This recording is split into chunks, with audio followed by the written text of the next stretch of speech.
Well, thank you very much, and thanks to the organizers of the conference for bringing me here.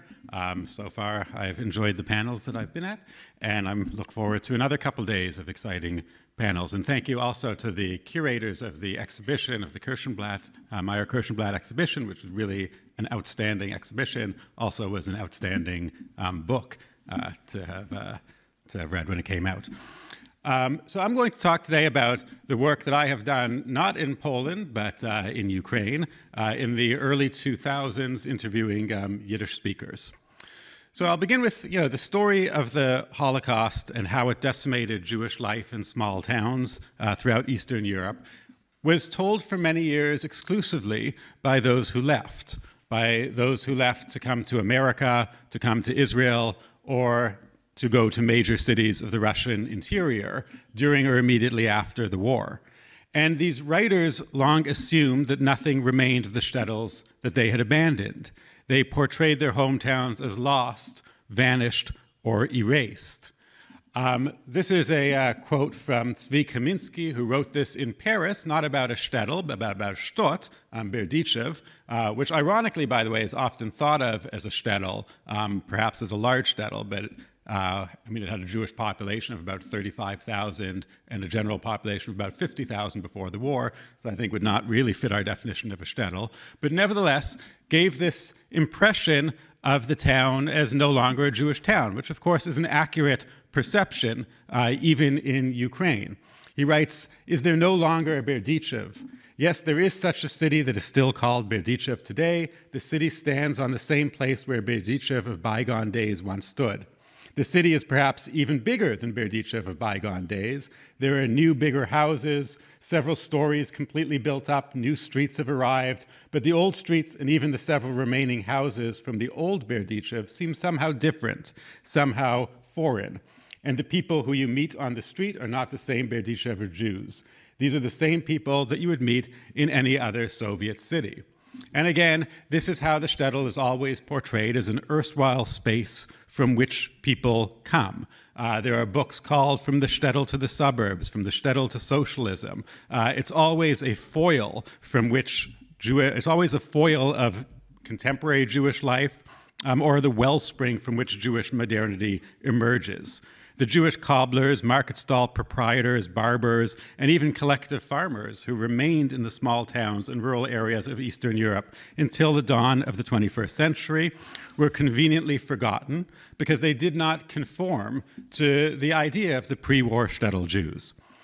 So the work that we did, well actually, so I'm going to start with playing a couple of videos, and I'm very pleased that the videographer who made these videos, Pavel Figursky, is here with us, who came to see this. And these are videos that we made of some of the former shtetls of Ukraine.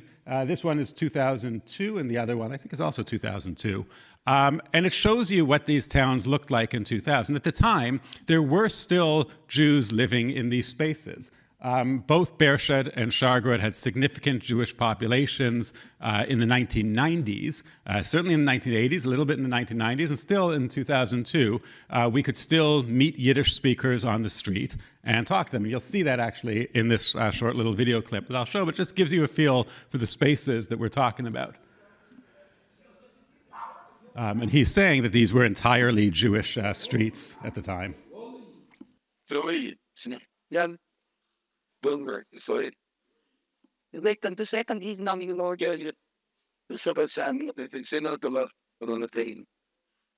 And you can see the typical Jewish architecture of the houses.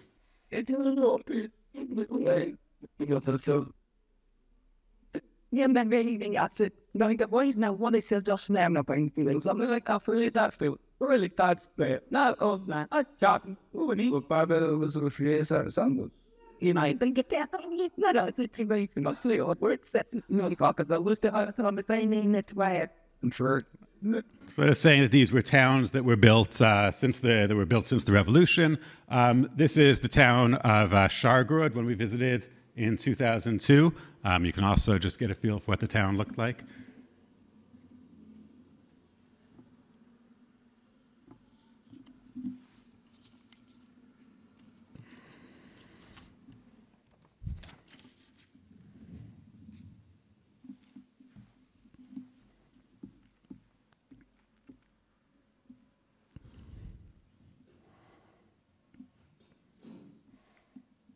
And there's us in our bus.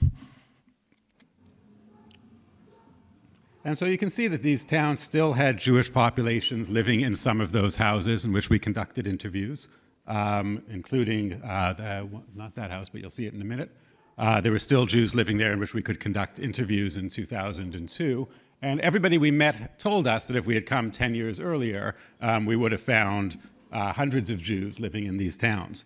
So certainly, although these are post-Jewish towns still, and certainly didn't have the Jewish population that they had had before the war, there were still surviving communities after the war. And I'll talk, for the most part, today about the return of those of the Jews to these communities after the war. First of all, our interviews were done mostly in Ukraine, and the towns in which we could find most preserved Jewish populations were in the region that was Transnistria during the war. And that is the part of Ukraine between the Dniester and southern Bug rivers that were occupied by the Romanians rather than the Germans, as a result of which there was a higher survival rate in this region. So I'm going to play you a few interviews that come from other places outside of Transnistria. I'll play you, in fact, I'm going to begin with a few clips from Berdichev and from Kovel as well. But most of the surviving Jewish communities were in Transnistria. What I mean by that is in other parts outside of Transnistria, there were individual Jews who survived in the towns. There were also others who survived outside of the towns, who survived by joining the Red Army, who survived in evacuation, or who survived by fleeing to Transnistria. But in Transnistria, there were actually shtetls that survived the war. There were actually intact communities, places like Bershed and Tulchin and Shargorod, where there were ghettos during the war and there was no full liquidation of the Jewish population. So they actually, it's as far as I know, the only place in this part of Europe where Jewish communities as a community actually survived. The interviews I'm going to talk about were conducted predominantly by my colleague Dov Ber-Kurler, who is a Yiddish linguist at Indiana University. And we traveled with a team of researchers that included David Katz. It was an extension of David Katz's last Shtetl Jews project. In 2002, we went periodically between 2002 and 2010 to conduct these interviews.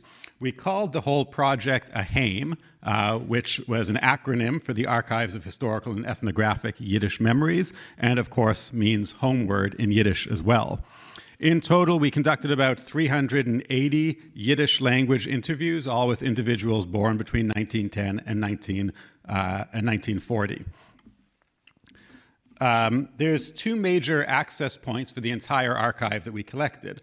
One, we have a public-facing website, which is ahaim.com, that divides little clips of the interviews. We have about 2-minute clips of the interviews, all in English.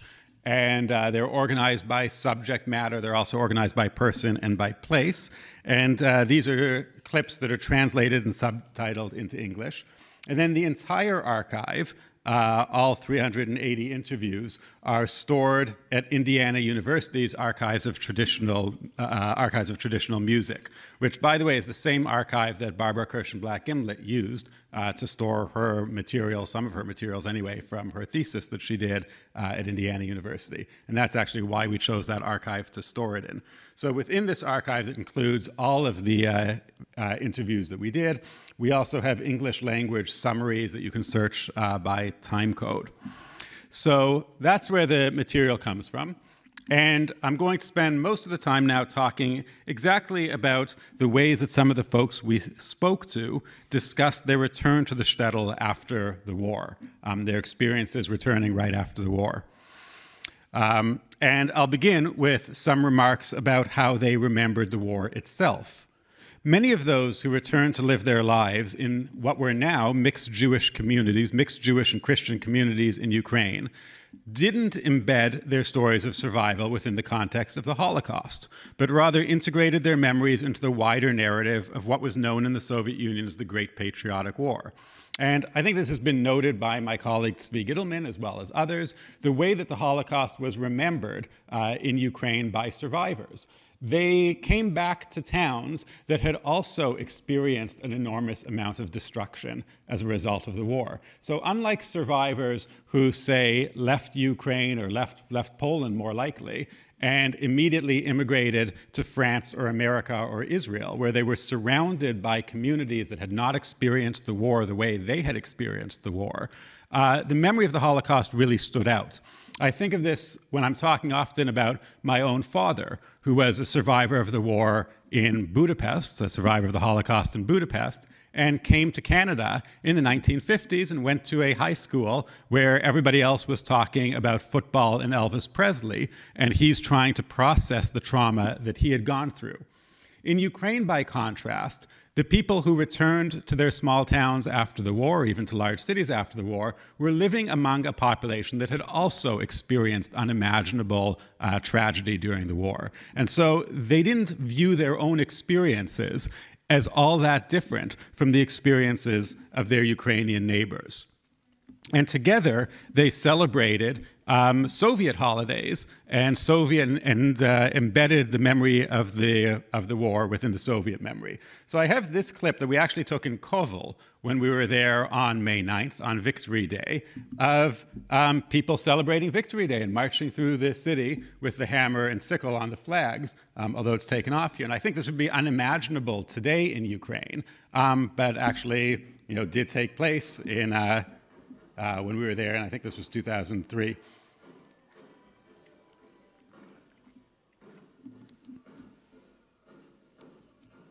So again, it would be hard to imagine such a march taking place today. The Jewish survivors that we interviewed eagerly embraced the tradition, even in Ukraine in the 2000s, by which point memory of the Red Army's victory in the war was already becoming a highly contested issue.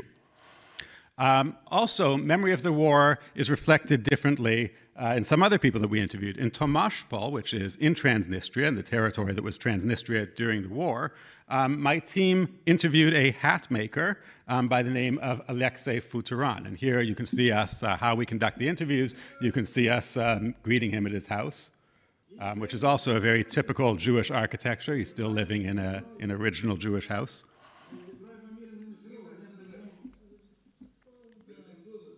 And Alexei was a professional hat maker. He actually made us some hats. In fact, in one of the pictures I showed you earlier, I was wearing a hat. It was made by him. We had purchased it from him. While talking about the horror that he endured during his town's occupation during the Second World War and his experiences during the war, he pulled up his sleeve to show us the tattoo that is etched in his skin as a perpetual reminder of those terrible days. And I think this is interesting because the tattoo has become such an iconic symbol of Holocaust survival in the West, really an indelible marker of the dehumanization of individuals who the Nazis sought to reduce to numbers in the extermination camps, or at least in some of the extermination camps that they established right here in occupied Poland. But Futuran's tattoo wasn't a number, it was his name. And it was etched by it wasn't etched by his tormentors, but rather by his comrades in arms in the Soviet Red Army. Futuran explained that they tattooed each other's arms before they went into battle, so that if they were killed in the fighting, their bodies could be identified. To Futuran, the tattoo symbolizes not the dehumanization of the camps, but rather reflects his most heroic moment and the part that he played in the Soviet victory over the fascist aggressors. I think these starkly contrasting ways in which that tattoo is given meaning point to a larger difference in how the war is understood and commemorated by Jews in the Soviet context and Jews in places like the United States and Israel. Another example of this phenomenon also doesn't actually come from a shtetl, but is a similar phenomenon that we observed in the shtetls, which is from Berdichev. We met David Furman in a soup kitchen in Berdichev. And we were there with the rabbi, who goes up to him after the conclusion of prayers and asks him to tell us about his life in Berdichev, to tell us about his childhood. And Furman then embarks upon a story about his experience during the war. That's his childhood. And he actually then reaches into his pocket and takes out a photograph of him in full military regalia that he was carrying in his pocket. I just want to point out that he didn't know there was going to be an international camera crew in the soup kitchen that day. So he presumably travels around wherever he goes with this picture in his pocket. So I'm going to show you this video, about a minute or so.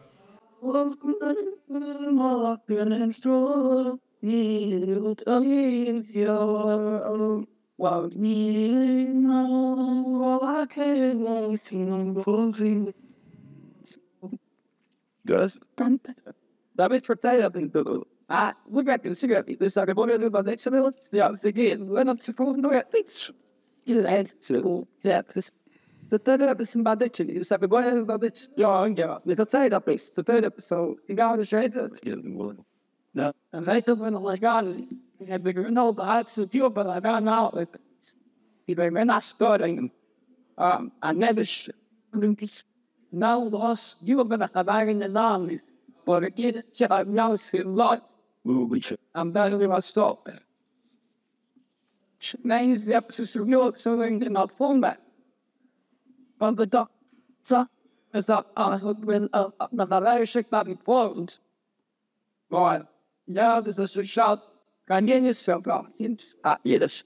How of the night, can you so was you're about studying cuts at one. Giving amazes in let's say not in space that it's not holiday.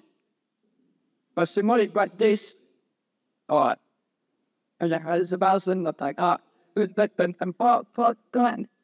It's not working. This is that and positive split she the one of the doctors I was faintly what is on. Was being put up on it not or like this and not instead I have better to you when we are killing about this. About getting it lost out while low. Sin makes I got to the moment the stress of the Greek of Elo tomorrow. And so you give me one up piece. Can be so usually good. Please. Well, and this is my now to be like Okay, so just pointing out again that the question he's asked is, tell us about your childhood in Berdichev, and he answers with that story about the war that he then sums up with, this is my autobiography. So again, the importance that the war experience, and particularly fighting in the war, had for many of those who returned to their towns. This is another clip that is along those lines as well. Also, again, in Berdichev, this is Efim Skoblitsky talking about the theme of revenge, which is also a very prominent theme that we heard. You know, these people returning, they had to learn to live alongside their Christian neighbors, many of whom had stolen their property. We interviewed one person, for instance, in Bratslav, who was living in an old traditional Jewish home. We asked him if it was the home that he was born in, and he said, no, I was born in the house across the street, but when I came back, it had been taken. People had moved into it, so I moved into this one. And so he lived his life across the street from the home that was his and had been stolen from him during the Holocaust, as well as living among the killing sites that he pointed out to us when we went with him in a car. This is a video of Efim Skoblitsky talking about the theme of revenge. And I'll just point out, he's going to talk about how the Nazis killed his entire family and lists some of them. And then says, but I killed more of them than they killed of mine. No, there's a process, and then I back in another way. About the video, it's it. I look at the show, because I think that I can out. And I'm moving inside, you go over the top chin, that will be see it, is it a actually getting the little food, or play start of that very sick. I mean, you know, you're back to when you're from the Muppet about that age and not Martin. You'd have walked to sleep. You're on that, who give it, yeah, but give it in my shoeless. Now, Martin, you said it's here, the food up in the mist up goes in more than it on the nice young. No, you thought it take to that if I'm clear, because I haven't been going. If up with a stick and this. Many of those who had fought in the army were sustained at the front by the thought of eventually walking through the door to the embrace of their loved ones. a reward that was bestowed upon returning soldiers the world over since antiquity. Soldiers fight knowing that at some point, or hoping at some point, they'll return to their loved ones. But this time, when the soldiers returned, there were few spouses, children, or parents eagerly awaiting with open arms. The few who retained some semblance of hope were crestfallen when they found their pre-war homes empty, leveled by the bombing or inhabited by Christian neighbors. In addition to soldiers returning from military battle in the West and Holocaust survivors returning from hiding or camps, evacuees began to return to the small towns from the East. Over 1 million Jews have been among the 10 million or so Soviet citizens who managed to flee in advance of the invading army and find temporary refuge in Central Asia. Their return was arduous both bureaucratically and physically. Many larger towns were closed to newcomers after the war, and those returning had little documentation to prove that they had resided there before. As a result, we interviewed many people who had been living in bigger cities, in Kiev, for instance, before the war, but they didn't have documentation to prove it, as a result of which they weren't allowed to go back to Kiev, so they had to go to their ancestral homes in the small towns, in the Shtetl. So many lived with relatives or without official authorization. And the amount of available housing in the newly liberated regions had been drastically reduced during the war as housing blocks, along with sewage and water systems, were bombed into ruins. Local officials were in no position to accommodate an influx of new homeless people. Many found only ruins where their house had once stood. Those whose houses had been spared the bombs found that in their absence, as I mentioned, their neighbors or others in search of shelter had occupied their homes. So I'll play you this clip of Binyamin Geller talking about his return to Zhytomyr and about trying to get back his house. Als we dat voor mijn boeren aan mijn project zitten in een meeste te horen, dan gaan we natuurlijk niet zo dat we de mannen de been en dan kwart ze. Je van die nemen en ik denk dat het zo moet. Ik denk dat stormen we daar vooral zo de scheiden zo'n paar in de scheen. En maar toen de massen naar Nijmegen. Zijn de gewicht kan beter. Yes, deze is dan. So weet ik dat we naar zelf. En toen werd ik met een boy naar Nijmegen. Look. En dan de versen zijn joden. Pas en dan dat Yiddish Toaster. Wonderlich niet hier. After that's the kill. Okay, and another, this is Yevgenia Kozak from Bershed, which is one of those Shtetl in Tulchin, also talking about her return to Bershed after the war. Het eerste te maken proeven aan Bershed. En dat zal dat brengen, dan ben ik kinderen naar bed. Zowel voor jou. When het iemand werken, dat werkt werken. Waarom ik mijn kind leer. Was ik denk ik dat niet dus. Dat ik de kinderen is de industrie met de wegen nou, dus die wijze zijn nou wel nice. Nou, voor de dat. Dat. Het is gewoon een idee, dat de wegen en de toch die was maar dan heb je de wegen te weten. Om dat te werken. Het is dat de wegen nee, en de man uit de pakken wil ik dat niet. En dat gaat dus weer verkeerd mee gehandeld. Wat loop ik? Dat. The housing crisis contributed to growing anti-Jewish hostility as returning Jews sought to reclaim their property and their real estate. Those who had benefited materially from Jewish absence, believing sometimes in fairness that the property was freely available for the taking, came to begrudge the new claimants, seeing the Jews' return as a reproach to their own wartime conduct. Donia Pressler summed up this sentiment when she told us that when they returned, the Christians of the city had already become hostile to the Jews. She explains that the Christians had taken the houses of the Jews who had left and were calling them Serochka and Abramchika in order to mock them as derogatory terms for Jews. So I'll play her. Zaman becoming the Benso case, reason that in the skeleton torture. Una a steam up in Sonad. When we went meets them, that would be right to the road. We read up second, so that makes it back to the steam up to is a command about the steam off the wall of Sabri, and people sheets. And we're going to protest the workers, and we're ready. And we're saying, can you come and glass it out? And we're yeah. Och jag var till Kirshenblatt samhällsspelare och checkade self-looking and basically technical. Men lang technical is the ultimate thing that no bullshit there. All right, so talking about Tulchin, and still today she says the neighbors don't like Jews.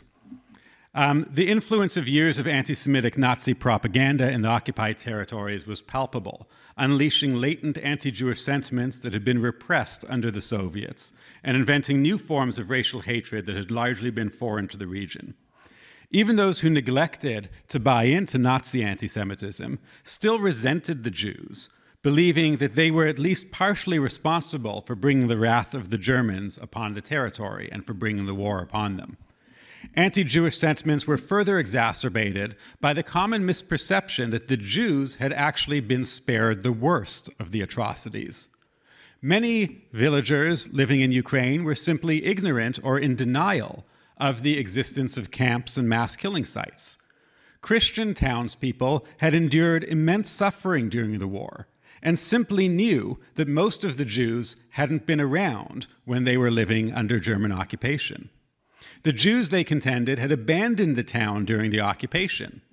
Many refused to believe the reports of mass killing sites, finding more credible the rumors that the Jews had fled the front for Tashkent, where they had lived in the relative safety of evacuation, leaving the Christian townspeople to the mercy of the Germans. As they saw Jewish evacuees begin to return after the war, they believed their suspicions were confirmed, and many chose not to ponder where the rest of the Jews had gone, or if they did actually know where they had gone because they had heard the shooting, they preferred to still imagine that the Jews had abandoned the town by choice. As a result, many Jews living in the Shtetls, when they returned to it, became ashamed of their Jewishness and tried to camouflage it. There were a couple people that we had tried to interview who didn't want to be interviewed because they didn't want their neighbors to know that they were Jewish, still in the 2000s. But certainly in the years after the war, and as official anti-Semitism in the Soviet Union started to impact life after 1953, the Jews who were living in towns became ashamed of their Jewishness. In the next clip I'm going to show you, Arkady Burstein tells us that when he returned to the town of Heisen after the war, he worked with another Jew in a factory, but they were ashamed to speak Yiddish to each other. And he says there were lots of people in the town who spoke Yiddish, but they were ashamed to use it. We know the mafuma. En fin, Kirsten Smür, en det gekommen sind der Lokaltier, die engaged. Das ist so rein, dann so gekennen Teuentig. Nur der Jürgen auf dem Berg. Und ja, das ging. Und da ist das noch mehr an den Paskinen gehabt, findest. Was ich fast. Wir haben sich geschehen zu reden, findest. Was bringt es Sänger? Ich verstehe. Weil man so geschehen zu reden, findest in Gott, in der Breit, und sagt, nou, dat is een zeer. Dat is een zeer vergaard van arbeid. Want dan kun je arbeid, ja, je er uit hebt meer. Voor 2 uur. Wat? Om je standaard uit te zien, dat is de verkeerde term. Ja. Right. Many others even changed their names to sound less Jewish when they came back to town. So many towns still had significant Jewish populations after the war, but they didn't identify as Jews and didn't gather together as Jews, making them still, I suppose, post-Jewish towns. In their grief, individual Jews turned to the community for solace and to age-old religious traditions for comfort. In Shtetl, with a significant Jewish population after the war, Jews sought to rebuild synagogues and Jewish life, both for pious reflection and for psychological comfort. The community was plagued by trauma, shell shock, desolation, and survivor guilt, and so looked to faith and community as the only source of relief from the unbearable anguish. The most pressing need that religious communities filled for Jews was allowing them to say Kaddish, the prayer for the dead. There were an unprecedented number of mourners, and even those who had abandoned other aspects of Jewish religious tradition continued to feel the need to say Kaddish for the souls of their murdered relatives. And the Kaddish, in distinction from almost all other Jewish religious rituals, requires a quorum, a community of 10 traditionally men, to complete the ritual. Jewish law recognizes that mourning cannot be done in isolation. The bereaved demand communal support, and so people needed a community in order to fulfill that obligation. Brucha Feldman of Bershed explained to us how she was able to get the support of a local Jewish window maker who helped her erect a stone for her mother when she passed away after the war. David Seufer remembered that when he was demobilized and returned to Berdichev after the war, the pious prayed outside in an empty courtyard against the last wall of the remaining synagogue. Really their very own wailing wall. They took the only wall that remained of the synagogue and would pray against it, much as Jews do in Jerusalem. Abba Kaviner explained that in the Shtetl of Derajnia after the war, the Jews who returned paid their last kopecks to fix the roof of the synagogue in order to pray. In the dance, as the another certain kids to the some of the but the safety nurse should kept as it states with that back my course album and we can which chief is a plate his can kill work it there with you well is you read not best so Victor Das will not stand on the bone not feel then and no good and they tell you just think about and stable it. They kick up this was the big VSP and the get a the race of get it as a stick over kid. As well make out of they to give back set up but that give man a stain give us that God see they were setting and what's it all these. Others prayed in private homes, those who were not able to pray in synagogues or on the wall of a synagogue. Penya Goldfeld from Tulchin told us that they would close the blinds in order to pray in a private home. Raisa Rusakovskaya, who we interviewed in Chernobyl, or near Chernobyl, told us that the Jews of Chernobyl would gather in a private home after the war to pray. And she also remembered a shoichet who would slaughter, a ritual slaughterer who would provide meat for them on Passover and holidays. Religious traditions also coexisted with newer customs of communist life. In many cases, parents followed one tradition and children another.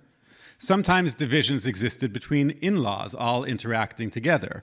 One woman that we interviewed in Heisen told us about how her father-in-law was an ardent communist, but her own family was traditionally Jewish. So they would celebrate the Jewish holidays with her family, and they would celebrate the communist holidays with her father-in-law.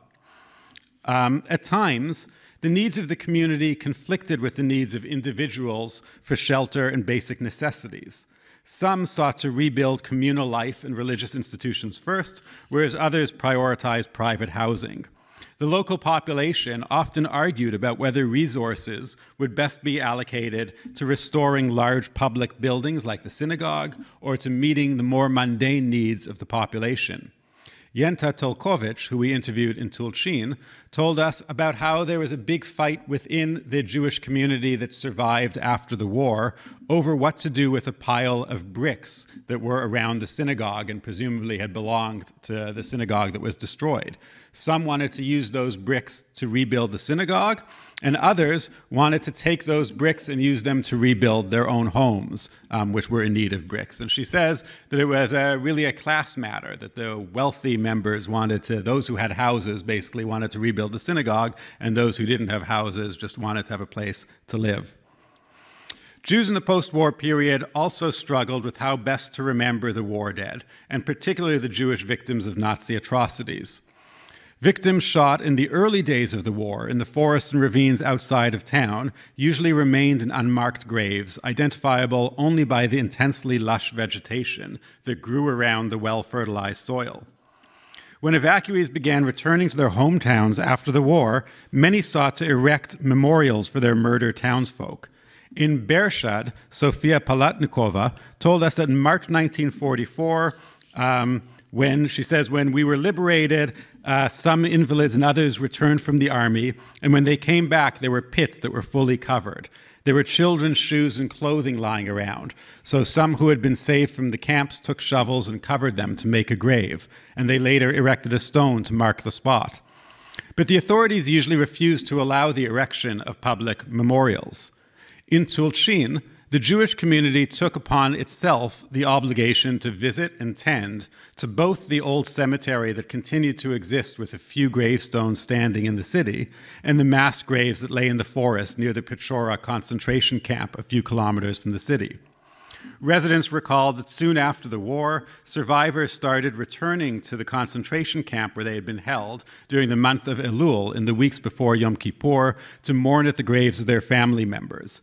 And in 1949 and 1950, the community succeeded in erecting a crudely constructed memorial by the mass grave deep in the woods along overgrown paths, which they inscribed in Hebrew with a passage from Psalm 79, "You avenged the outpoured blood of your servants."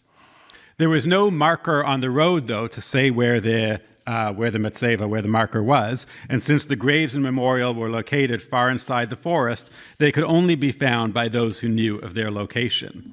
These makeshift memorials remain to this day as a poignant tribute to the tenacity of the community and the call to remember. Perhaps most importantly, though, many of those born in the 20s married when they returned and started their families right after the war because of the need to have a family, to start their own families. Those who had lost their families in particular had a profound need for companionship to help overcome the trauma of the war years. They wanted more than anything else to reestablish loving families and stable homes. When they returned from the front or evacuation alone, marriage provided a vital opportunity to reintegrate into civilian life and to begin anew. The vast majority of those Jews who survived or who returned home married non-Jews and integrated into Ukrainian life, often forgetting or trying to forget their Jewish background. But many others thought it was important to continue Jewishness somehow and to find another Jewish partner. Frida Pecherskaya was working in a brewery when she met her husband 2 years after the war ended. They registered their marriage soon after. She said, "My husband had returned from the war and was also injured in his hand. He thought that I was a shiksa, a non-Jewish girl. We chatted and it was fate." And I'll play you, I believe this is her talking. Kim Broslev, aber ich ne Gott nicht in Stieb, ich ne Gott wie zu schlufen. Wenn ich wein bei Gäub, ich getrunken Wasser auf ein Karomsel. Ich habe gewaschen, ich bin schon Note, 16 Jahre. Aus Treuen auf Arbeit habe ich nicht gekannt. Der Vater ist für 18 Jahre aus Treuen arbeiten. Nur aber sich sie geschrieben, 2 Jahre. Ist mit dem aber gearbeitet auf dem Piefsavod. Vielleicht waschen die Fässer, vielleicht hatschen den Bier. Und der heute ist der 2, aber hoffentlich Gott. Wie hast du so getroffen mit deinem Mann? Mein Mann ist gewesen, kam von der Armee. Das ist schon gewesen mit Motkis, mit geradnet mehr verwundet. Hat mir das gesehen, hat meinte, ich bin ein Schicksal. Ich musste zerreten, und so beschert gewesen. Soll uns nein, wir wollen wuss. Und so bechossen Gott. Gott, 2 Kinder, sollen sagen, sind stark. Don't know what happened with the video there, but you could see the audio or hear the audio nevertheless. Many of the people we spoke with remember the post-war years as the best years of their lives. It was a time of rebuilding and renewal, both literally and metaphorically. Those who had lost their families during the war had a profound need for companionship to help overcome their trauma. And they wanted more than anything else to establish this loving family and stable home. They wanted to marry, to reintegrate themselves into civilian life, and to begin anew. Most just registered their marriages in City Hall, but some believed it was important to have a Jewish wedding and to put up a wedding canopy. And some went to extraordinary lengths, they explained to us, in order to make that happen in a world in which there wasn't a community to attend a wedding anymore. For those who returned, for many of those who returned home to find family, the experience was cathartic. After years of unimaginable horror, some were able to be reunited and to rebuild their families. And I think I'll end here on one more video with a clip of Nisan Yurkovitsky describing this experience of returning home and being reunited with his family. De beste jong, ik gewin mannen ben ik zich ingekeerd van de Malchume. En dat ging de kinderen. Hoe is het kind dan besser? Ik ben weg naar de Malchume, heb gelost. Kinder, ik ben gekomen van de Malchume, zijn ze schon gaan naar school. Het is het beste, wenn zich ingekeerd zijn, dat ze meisjes te maken. Nu hebben ze gewoon op te strooien, ze gewoon schwer. Noch hat sich ausgestreut, aber Maschine. Du sie gewinnt die beste Jungmann. Okay, so it was a sentiment was expressed by many of the people that we interviewed that in the end, you know, those post-war years and returning were actually the best years because it was a time of rebuilding their family, particularly for those who were born in the 30s. And maybe I'll just conclude with one story. On one occasion, when asked to describe her childhood, an elderly woman that we were interviewing told us that it had been, we were actually interviewing this woman with her son sitting nearby. And she told us that she had had a good childhood. It had been full of family, friends, and civilized neighborly relations. And her middle-aged son, who was listening with us behind the camera, gruffly interrupted to declare that it wasn't, that her childhood had been miserable. She'd been poor, hungry, and alone. The son was frustrated that his mother was whitewashing her childhood for outsiders. He had likely endured some 40 years of listening to his mother complain about how difficult her childhood had been, and it seemed unjust to him that we were getting off easy. On the other hand, being confronted probably for the first time in her life with the invitation to succinctly summarize how she in her twilight years remembered her life experiences, she chose to find joy in those years in her youthful self rather than to dwell on the misery that she shared regularly with her son. It was a sentiment that many of the people we interviewed shared with us, a sense that while they'd lived full lives in the Shtetl, there was also a sense that they had always been living in the shadows. Right. Thank you.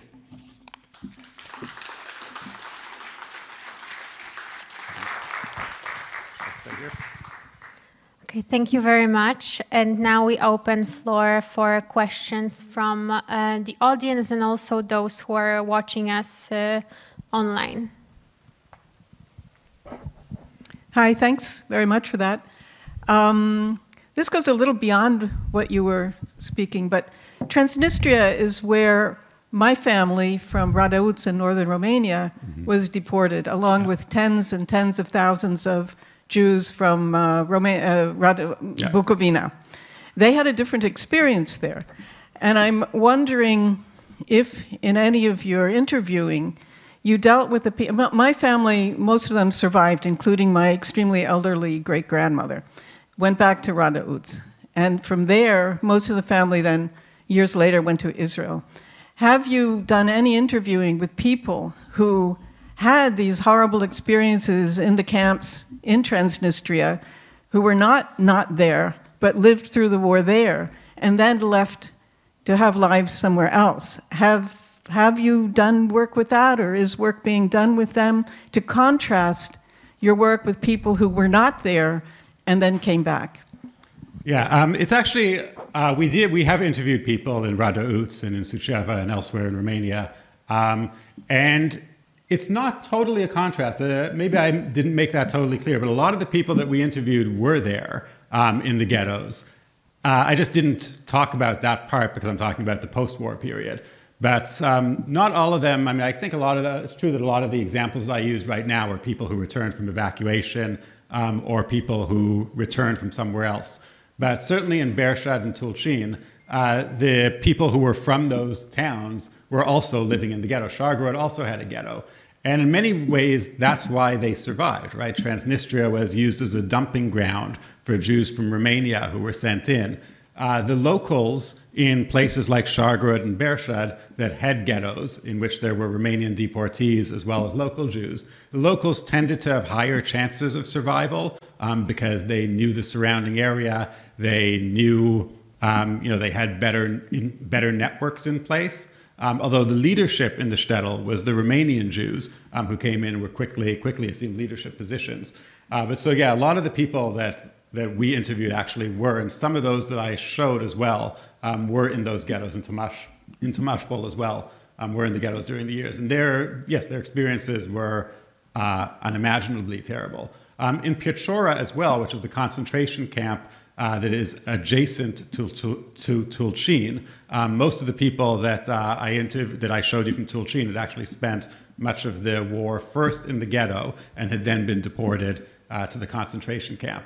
And the concentration camp in Piechora also is a different kind of concentration camp. It's a former noble palace that had been turned into a sanitarium and was used as a dumping ground, as a concentration camp, but not one in which there was really just a place in which Jews were concentrated. About 7,000 Jews were sent there and just locked in for a couple of years, most of whom died of starvation. And those who were able to survive did so by sneaking out into the forest and bringing beetroot in. There was also, the Piechora is, the concentration camp in Piechora, I'm calling the concentration camp, is actually beautifully situated because it's this palace on a cliff overlooking a river. And we could walk down, and we could see the river and people playing in the river. We went with one of the survivors of the camp and asked him, how does it make you feel? He talked about the torment of living in that camp and of people dying of starvation in the camp. There were occasional massacres where people were taken out of the camp and massacred, but for the most part, people were just left to die in the camp. And he talked about the torment of hearing the water from the river, but knowing that they couldn't go down to get the water, to quench their thirst or to find fish in the water, because the Germans were on the other side of the river. It marked the boundary between the Romanian control and the German control. The Germans were on the other side, and they would shoot at anybody who went down to the river. And we went with him on this trip, and there were people playing in the water. And we asked him, how does it make you feel to see these people playing in this water that was your torment? And he didn't understand the question. And then finally he kind of got what we were saying. He was like, why wouldn't they? It's a beautiful day. It's a nice cold water. Why wouldn't they be swimming in it? And it struck me as interesting the way those who continued to live there think about these sites where they're so integrated in their day-to-day experience. What are you going to do? We asked another person that we had interviewed about a synagogue that had been turned into a gymnasium. And he took us to the synagogue, told us where he used to pray, showed us where the bima used to be, and there's people doing flips on mats, in the middle. And we asked him also, how does it make you feel to see them using the synagogue like this? And similar reaction, great, I'm glad that people are enjoying it. What are they, where else are they going to use? I'm glad the building's being used. I'm glad to see, happy people, flipping around. So it's just interesting, that observation. But anyway, I don't know if that totally answers the question, but maybe gets to it a little bit.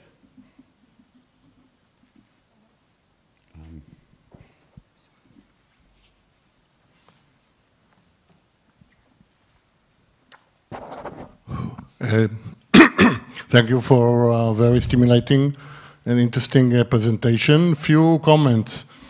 You used the term Jewish community related to post-45 Shtetl.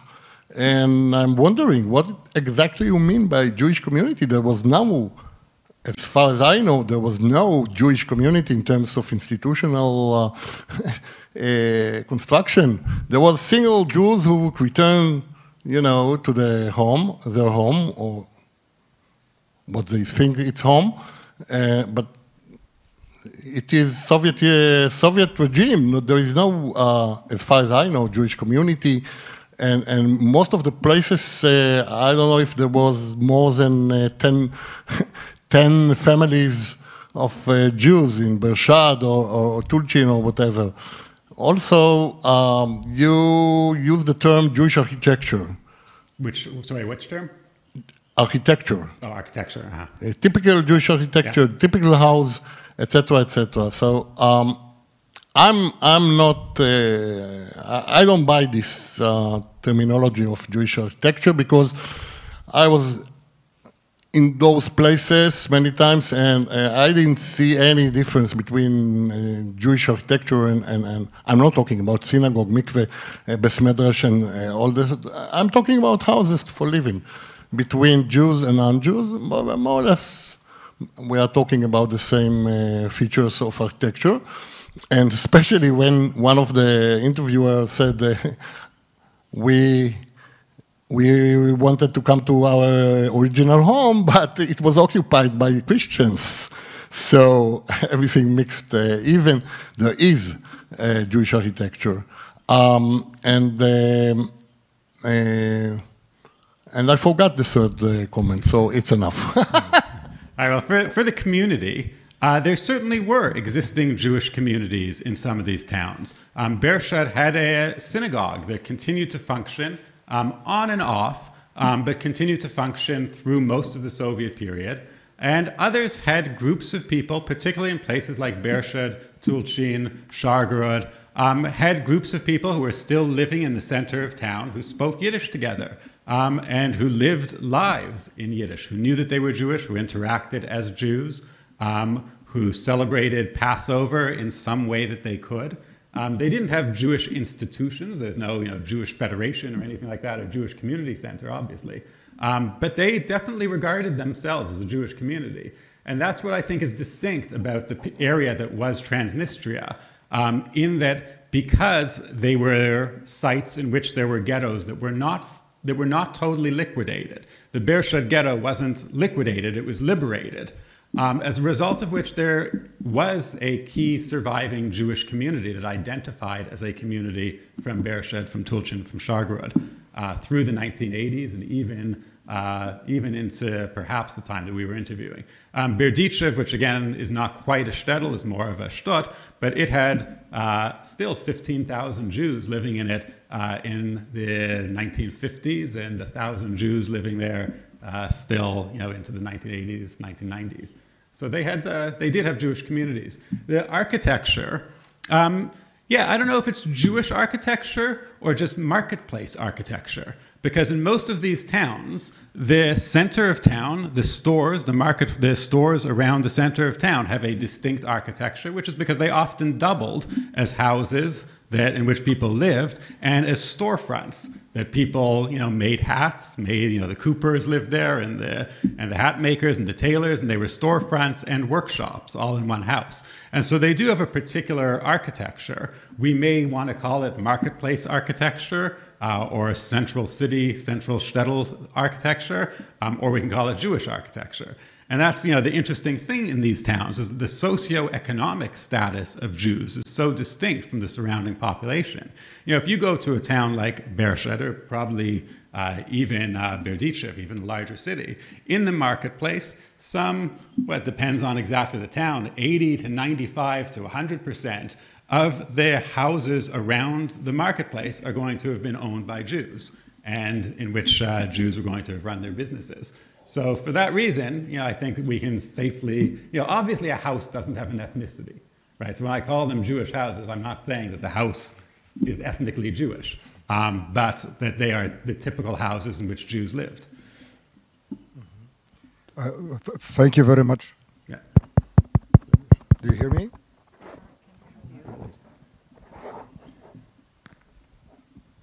I will speak up. Okay. So first, thank you for this moving. Because we have streaming, so this is.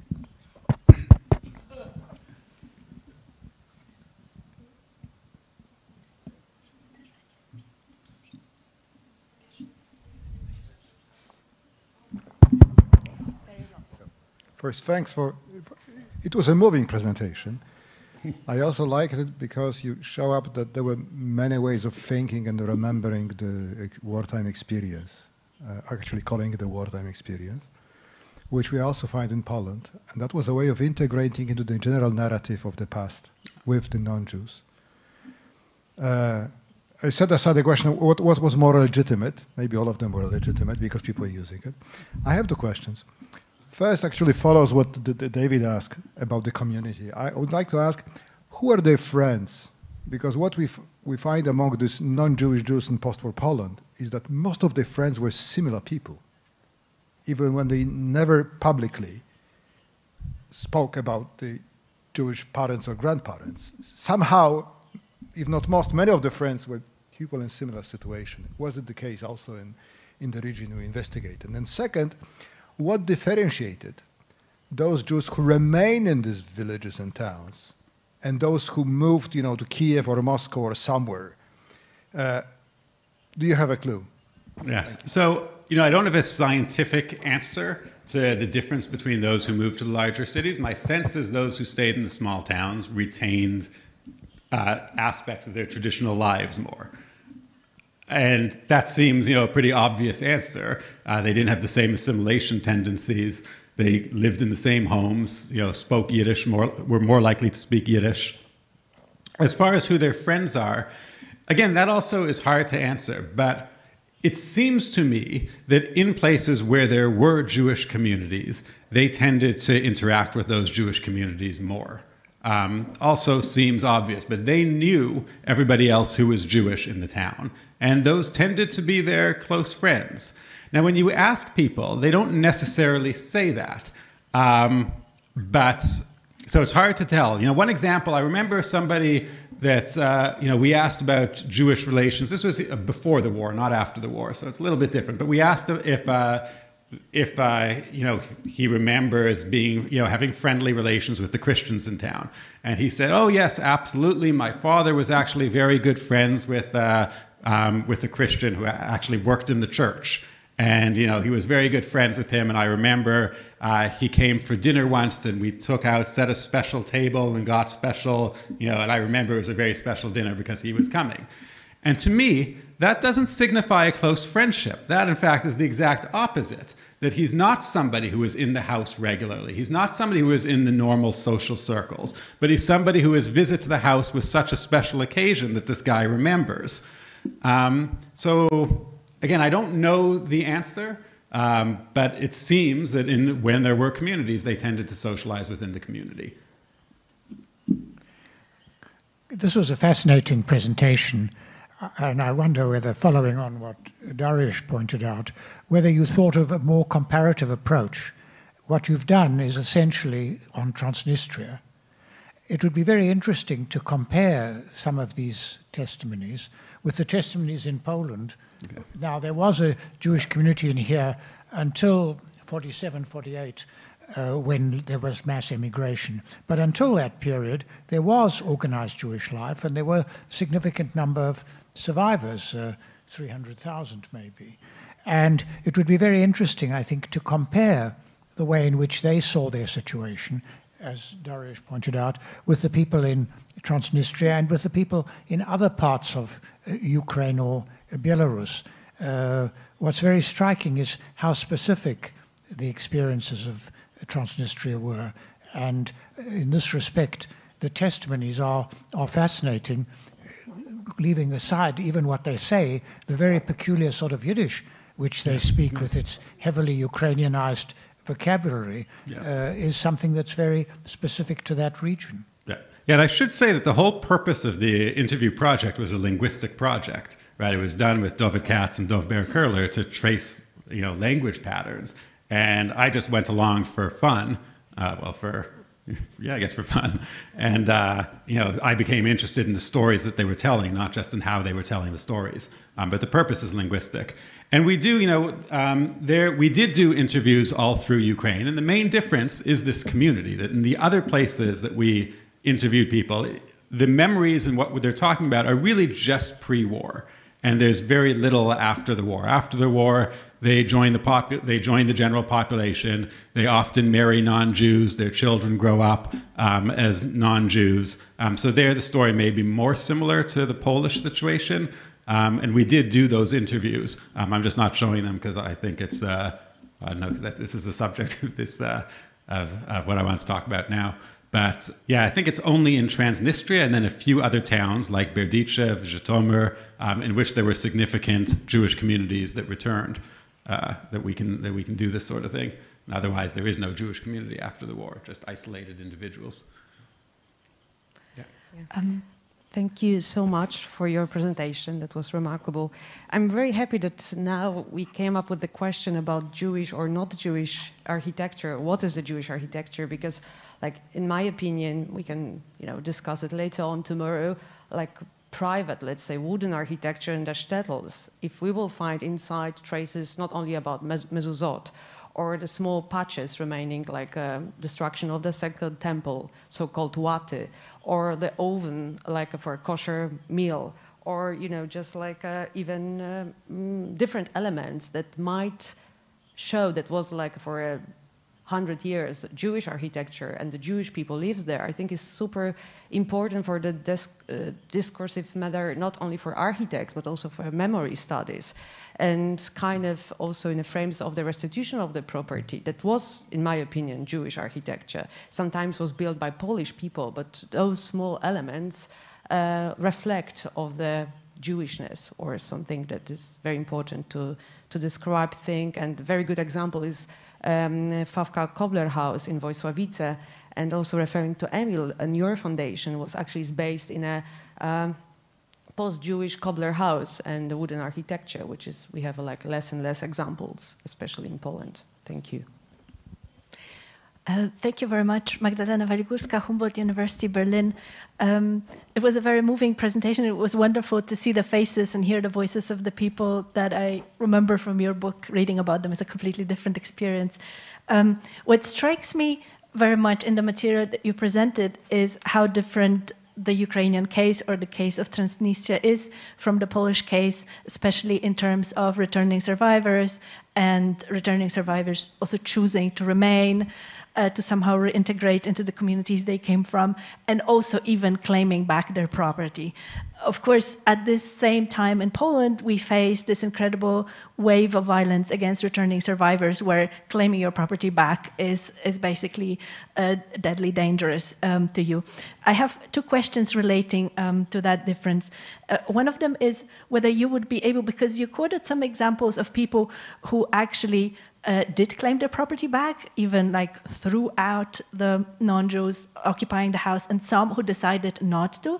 I was wondering whether you were able to individuate any variables in what made them do this choice, whether it was their particular social standing, whether that was perhaps their background as former combatants, veterans, and so on, that gave them kind of the opportunity, and the backing to claim back property or not. So I would be interested in that. And then I would also be interested in the wider question of anti-Semitism levels in post-war Soviet Ukraine. And I'm curious to know whether you are of the opinion that the anti-Semitism levels were lower in that part of Eastern Europe, or lower than in Poland, or whether you think that they were high as well, but other factors prevented outbreaks of widespread violence. Yeah, so let me start with the second question on levels of anti-Semitism. I don't really know the answer because it's only anecdotally from what we've spoken to, but I do think that the Soviets, the interwar Soviet period had an impact, had a leveling impact in reducing anti-Semitism in those regions. It still remains, and it's still there as a latent, we can call it an affective disposition maybe, that people have towards Jews in that region. But the interwar period didn't have the acceleration of anti-Semitism. It didn't have anti-Semitism in the public sphere the way it did in some other countries, Poland, Romania, in the Soviet Union. It was quashed a little bit more. When it revives, after the war, it's also a little bit different than the anti-Semitism of the interwar period. It's more based on, I think, geopolitics, on anti-Zionism in the Soviet context in the 1960s, which also is the case here, of course. But so I think it's a slightly different phenomenon. But I can't really say, Diana Dumitru has done that excellent book, comparing Transnistria, showing that there may have been lower levels of anti-Semitism in the parts of Transnistria that were under the Soviet Union compared to equivalent parts that were under Romanian control as a result of the interwar experience. So I think that's a pretty systematic study. I can't remember what the other part of your question was. What was the first? Oh, claiming property back, yeah. Also, that's a really interesting subject for research. I don't know the answer because, again, we've only interviewed a few people who talk about it. Of the people that we talk about it, most found some other option. There was a house that belonged to the brother or to the whoever that they ended up moving into instead of claiming their own house, because it was very hard to make such a claim. And Soviet law also provided that if a house was abandoned for a certain amount of time, you could move into it. And these counted as abandoned houses. So the legal, the law was not on their side because they had left their house for the requisite amount of time. I do remember one case where the woman said that she tried to bring a legal case, and in the end, the house was given to her. But I don't think it went through the entire legal process. I think at some point they reached some settlement where she did actually get her pre-war house back, but it took several years to do so. But it's a great subject for a systematic study because there should be records of those legal cases to see who was able to get their houses back. Again, also so much was destroyed that there were so many people, Jews and non-Jews alike, who were looking for a place to live that everybody just moved into wherever they possibly could. I've got another question. You mentioned it sort of in passing when you mentioned the son of the woman that you were interviewing who had a completely different view of what she was telling you. Your interviews were a generation ago, 22 years ago. Has anybody gone back to see what's happened since then with these people, with children? Anything been passed on? The language, the experience, the memories, the identity? Has there been a follow-up? And also, has there been, as there was in Poland in the 80s by Jonathan Weber, interviews with the non-Jewish population about the Jewish community that was there? In Poland, it was about towns where there weren't any Jews anymore. But has there been any research on that level, not just with the Jews who survived, but people who remembered things who were not Jewish? Yeah, I mean, all great questions, and we have not done a follow-up, nor do I know of any systematic effort to interview non-Jewish survivors about that. I mean, the closest equivalent that I can think of is Yachad Inunam, which is different, of course, interviewing, about the war, but not about Jewish life as a whole. It would be a great project, as would interviewing the younger generation. The younger generation, I don't think there's much there left. I think that certainly in these small towns, when we were interviewing people, there were very few of the younger generation there. And those that were there planned on moving as soon as they could to the larger city. And then even in the larger cities, if you're in Shargorod and a young person, we did interview a young Yiddish speaker in Shargorod, and she said that her dream was to go to Vinica, to go to the big city. We interview them in Vinica, they say their dream is to go to Kiev. We interview them in Kiev, their dream is to go to Brooklyn.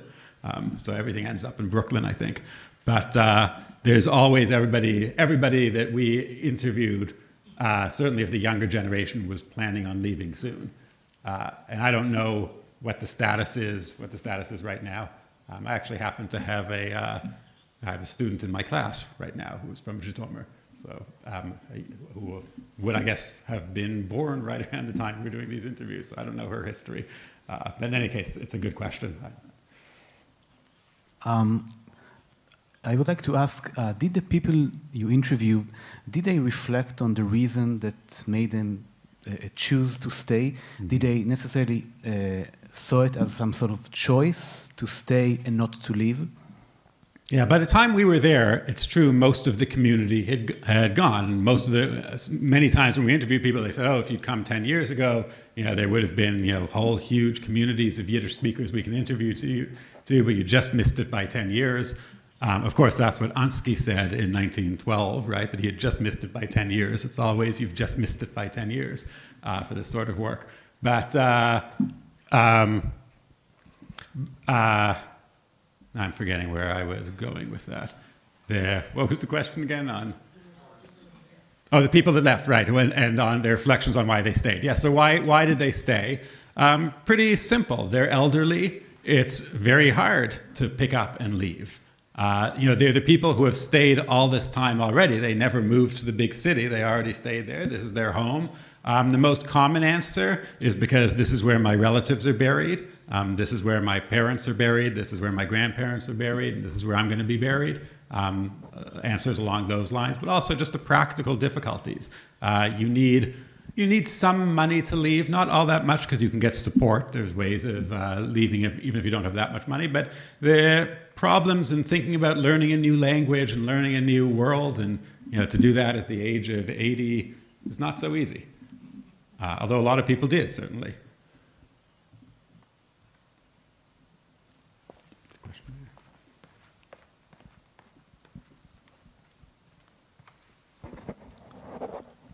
I come from Australia, and in Australia 20 years ago arrived Yehuda Bauer.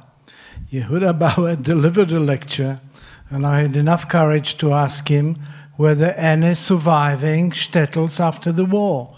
And his answer was, what kind of question is this? Of course not. Could you comment?